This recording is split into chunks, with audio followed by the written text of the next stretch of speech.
Nagliwanag ang Bacolod City noong Sabado ng gabi nang idinaos ang tinaguriang pinakamalaking street party, ang Electric Mascara. Dinagsa ng mga turista ang parada ng mga makukulay at magagarbong electric float.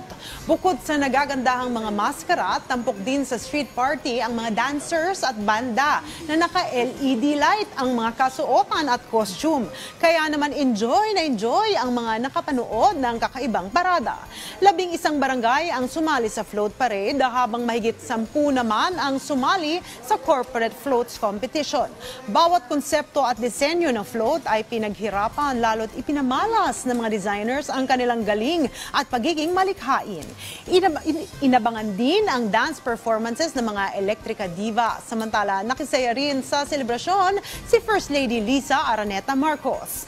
Ang Electric Mascara ay isa sa pinaka-aabangang highlights ng Mascara Festival ng Bacolod City.